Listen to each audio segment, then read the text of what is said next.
What is going on, beautiful people? Welcome to another episode of the Narcissists Code. I'm your favorite self-aware narcissist, mental illness, also known as Lee Hammock. It's interchangeable. I'm Lee, I'm mental illness, across all social media platforms. This is your first time seeing my face or hearing my voice. I'm a clinically diagnosed narcissist, and I use my platform to raise awareness for NPD, get more people into therapy, and also validate the victims, survivors, and thrivers of said disorder.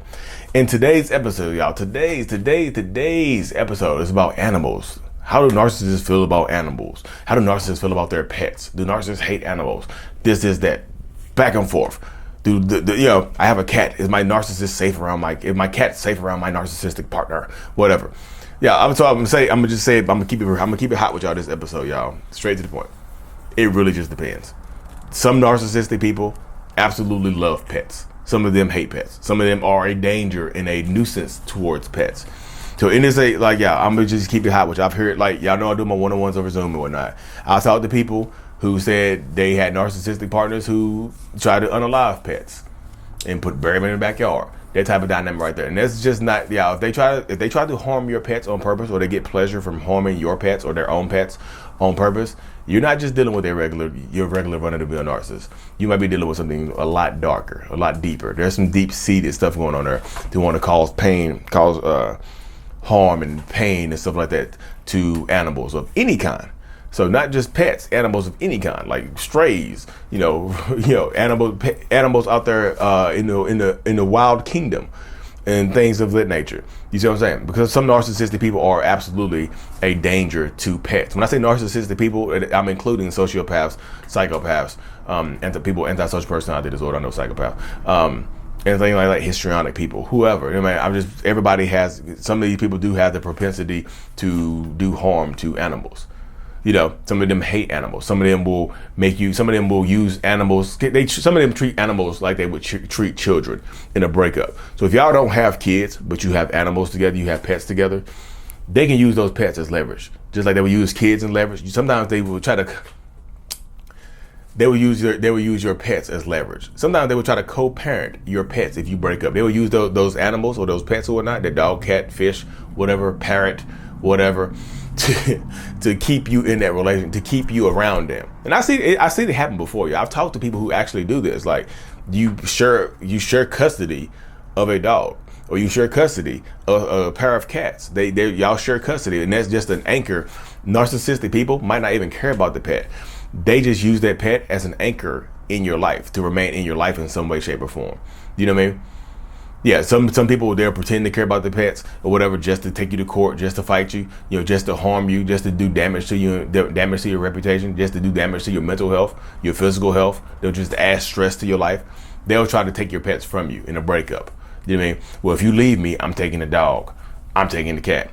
They might gift you this cat or this dog or whatever, and they had to register in order to buy the cat or dog. They registered in their name.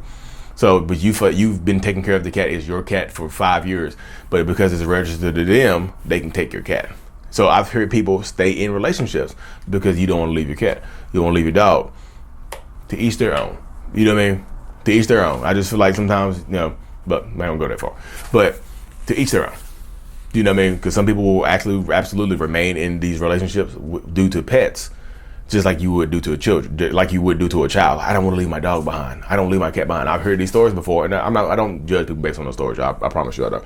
I'm just saying, to each their own. Some people will just like, the dog or cat will be fine. I gotta survive. That's how some people will treat that situation. But yeah, some animals. But like I said, some narcissists absolutely do not like pets, or they will use those pets or animals as leverage and things of that nature. But there's always a but, isn't it? It's always a butt, a big butt. It's a big butt. It's an old juicy butt right here. A capital B, a little U, and two big T's. But. But I'm sorry. I said it again. Sorry. I'm goofy. I'm sorry. Why I keep apologizing? But yeah, there's the butt again. I was gonna say, but again, but sorry, excuse me, y'all. I feel like I logged out of my brain. I disassociated for a second there. Okay, some narcissistic people do actually like animals, though. They do actually love animals. Some people, because they love the animals more than they love people. And just because you love an animal more than you love a person does not make you a narcissist, y'all. I feel like I have to say that because people are like, well, I love my dog more than I love my person, and does that make me a narcissist? No, it don't make you a narcissist to love an animal more than you love your toxic ex to be beating you up. It don't. That's fine. Doesn't make you narcissistic. You know what I mean? But yeah, some narcissistic people do seem like they get super codependent on dogs that they grew up with, or cats that they grow up with, or an animal, or a squirrel, or a hamster, or a gerbil, whatever animal that they have. They've had it for a long time. They love that animal, but that sometimes that can actually be the issue in a relationship. That they love that animal more than they love you. And they will treat that animal better than they treat you. They will give all, I say this to people all the time, that narcissistic people tend to have lower emotional capacity. Like, we don't have a lot of room for other people's emotions. Like, I got enough to deal with. I just don't want to deal with your emotions. Like, it's too much. You see what I'm saying? It's too much. So if it's too much for me in that situation, like if it's too much for me to deal with in that situation, then I go out into the real world. I go to work throughout the day. I don't have it. Like, I run out of emotions. I'm emotionally overloaded. So I come home, or that narcissistic person in your life comes home, and they ignore you, and they give their last little bit of empathy. Not empathy. They give their last little bit of affection and emotional connection to their dog. They'll walk right by you and just like, hey, Fido, good boy, licking the dog's tongue and getting licks and kisses. They over the ground wrestling, and they look at you and they're like, oh, hey. And then that makes you feel a certain type of way. So sometimes the narcissist it appears that they only love the animals. They only love the pets. And this is the reason behind the reason that I've come up with for that, and I think a lot of other people might feel the same way, is that they think that pets love unconditionally. No, especially dogs. Cats are a little rougher, but dogs seem like they love you unconditionally. Like, a dog's love for you has no conditions, no strings attached. Dogs always miss you. You can leave for 5 minutes, come back, and that dog is like, you've been gone all day. So pets love unconditionally. So they don't think people can love unconditionally, because narcissists, I don't think we love unconditionally. I think the love of a narcissist absolutely comes with strings attached to it. Like, if our love comes with strings attached, we assume that everybody else's love comes with strings attached, but not this dog. This dog loves me on my good days, my bad days. This dog loves me whether or not I tell him I love him. This dog loves me whether or not I'm rich, I'm famous. This dog loves me regardless. This dog will love me at my lowest and my highest. That's unconditional puppy love right there. You see what I'm saying? So they think that animals are only thing that can love them unconditionally, so they give all their love to that animal.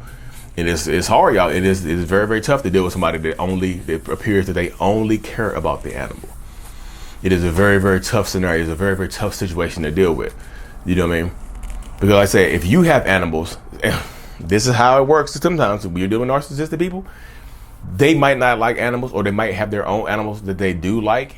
That's kind of irrelevant, but you have an animal, and they'll try to separate you from your animal. They'll try to isolate you from your animal. They'll tell you that you're treating your animal like too much like a child. They'll make you feel bad. They'll make you feel bad about taking care of your cat or your dog too much, or buying your cat or your dog a birthday present or a Christmas gift, or giving it your cat having a real, genuine, authentic name or birth certificate or clothes or something like that. You may your dog or whatnot. They will make you feel bad about doing it. They will chastise you and try to isolate. Isolation doesn't just work for people, y'all. They try to isolate you away from your pets. They might pretend to be allergic to make you choose between them or the dog. I'm allergic to dogs. I thought you loved me. I want to live together, moving in together, and have a future together. But I can't do this I can't do this because of your dog is here. I'm definitely allergic. So if you want to love me, you got to get rid of the dog. Then you end up getting rid of the dog, which sometimes people do. You know what I mean? And then you find out they're not allergic. They just wanted you to get rid of the dog. They're just like, oh, I thought you were allergic to dogs. Oh, no. I think I was just allergic to yours. I love dogs. They'll do stuff like that, y'all. It's sinister. It can be sinister. It can be super evil as hell, but they will do that. I'm telling you, it is a fact. It is factual information that they will absolutely try to separate you from your animals. So do narcissists love animals? It depends on that narcissistic person that you're dealing with. And keep it real, keep it hot. Like I say, I keep it hot and ready, like a Little Caesar's pizza. That's all I could do. That's literally all I could do, y'all. But anyway, y'all, I have to cut this thing short. I'm truly appreciative of every single one of y'all. Thankful going into the new year. Like and subscribe for more. Interact with this video, y'all. If you have an issue, like I said, if you dealt with a narcissistic person that has did something to your pets, or you pet issues with a narcissist, just leave a dog or cat. Leave an animal emoji in the comment section of whatever animal you've dealt with dealing with a narcissistic person. Anyways, y'all, like and subscribe for more. And as always, mental illness is out. Peace.